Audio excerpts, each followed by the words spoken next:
Cewek itu ada seperti apa dia? Ada nangis? Biasa ya. Tidak ada yang nangis, lari. Nggak ada sikap-sikap aneh gitu. Kalau dia kesini selalu di kamar berapa dia?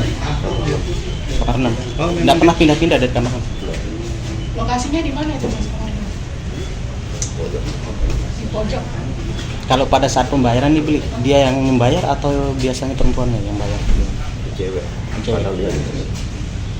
Tapi setiap kesini Agus selalu nomor 6 ya. Kalau yang Mas lihat udah berapa kali Agus kesini Mas? Iya, kita 4 sampai 5 kali ya paling. Dengan perempuan yang berbeda ya Mas ya. Dalam jangka waktu berapa lah? 5 sampai Itu mungkin mingguan ya. jam satu minggu. Iya. 5 sampai 6 per minggu gitu. Tidak ada ya. Ibu bantah tuh ya. Saya sudah speak up juga. Pada dasarnya iya si Agus memang sering datang ke sini orangnya nggak hampir setiap hari gitu. Memang sering ke sini, tapi bukan langganan bukan ya? Kalau langganan sih enggak, dia banyak di banyak tempat bukan di sini aja. Cuman pas kejadian kan di sini Dia kesini tuh sama cewek atau berbeda Pak. cewek yang berbeda-beda? Dalam seminggu berapa kali? Hampir setiap hari. Anak saya Bu, ada ibu ngelihat ada yang janggal tak setiap Agus kesini? ya, emang ada yang janggal kemarin. Ada yang nangis yang nyata-nyata yang saya lihat tuh yang pakai alma mater biru kalau nggak salah yang sama kayak dia tuh nyata-nyata saya duduk di sana di bapak polisi itu itu nangis Pas keluar. Setelah keluar dari kamar. Jadi ada beberapa perempuan yang Agus bawa itu kondisinya apa tidak baik gitu. ya, saya nggak tahu kalau seandainya mereka berteriak di dalam mungkin saya bisa tolong gitu kan saya bilang tapi tidak ada yang berteriak, ada yang lari kayak begitu aja yang itu yang saya lihat. Cuman saya di sini membantah tidak ada istilahnya saya kerjasama dengan si Agus. Dengan mencuatnya kasus ini saya juga tidak tahu pribadi ya karena dia sudah cukup umur.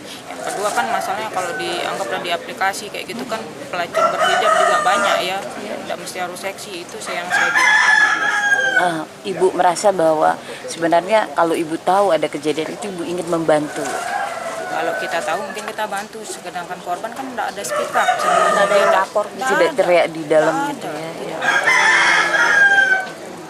Apa yang ingin ibu sampaikan dengan kasus ini muncul, kemudian ini juga membawa nama tempat penginapan ibu? Saya sebagai ini ya yang mengelola lah itu di sini tempat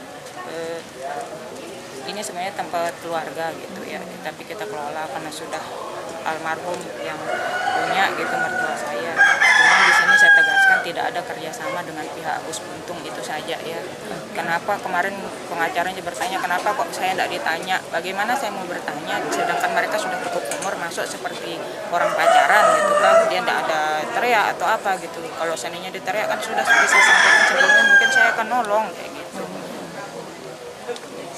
Itu dalam satu kali sehari itu Agus bisa datang bawa perempuan berapa? Yang waktu pas acara saya waktu itu hari libur kalau nggak salah sini bisa 2 kali, sama malam itu 1 kali kayaknya 3 kali yang satu Sehari? ya. Dengan cewek yang berbeda. Itu dia yang bayar. Dia nggak punya tangan kan pasti yang Dia minta tolong nah nggak sama tahu sih kalau yang Siapa yang punya uang saya pribadi nggak tahu.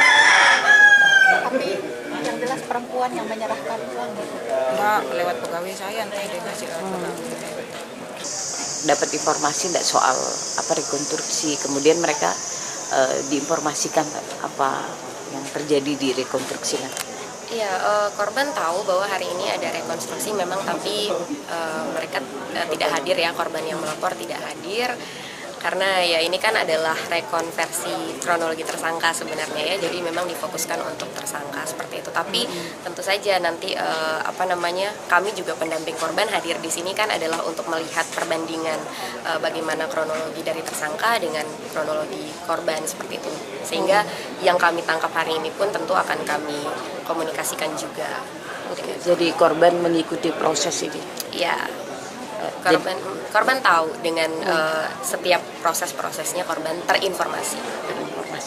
Jadi nanti kemudian pendamping dari hasil rekonstruksi ini akan akan membicarakan lagi dengan korban, Iya, melihat beberapa adegan yang tidak sesuai. Iya, ya. seperti itu. Tapi memang sejauh ini kan yang kami bisa tangkap tadi hanya sampai di parkir motor dan membayar ya, karena di dalam kami tidak boleh mengikuti. Jadi setidaknya yang kami tangkap dari awal masuk sampai membayar itu, terutama tadi ketika tersangka mengatakan bahwa di perjalanan itu tersangka yang meminta korban untuk membayar sejumlah uang dengan disebutkan nominalnya 50.000, dan kemudian sampai di parkiran pun tersangka juga yang mengatakan langsung bayar, jadi yang meminta korban langsung bayar ya. Jadi sejauh itu memang sesuai dengan kronologi dari korban, bahwa memang korban yang membayar atas perintah dari tersangka. Itu sebenarnya inti dari rekonstruksi hari ini, ada perintah dari tersangka kepada korban. Fokus terhadap penyidikan yang sudah menjadi dalam pemberkasan proses penyidikan kita.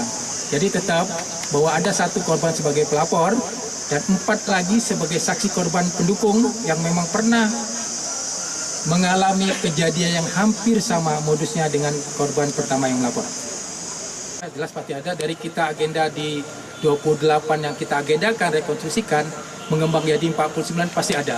Nah, ini menjadi bahan perbandingan nanti di persidangan nanti, karena berkembang, karena ini versinya tersangka. Kita akan mengakomodir dari versi tersangka, tidak mungkin kita menghalangi.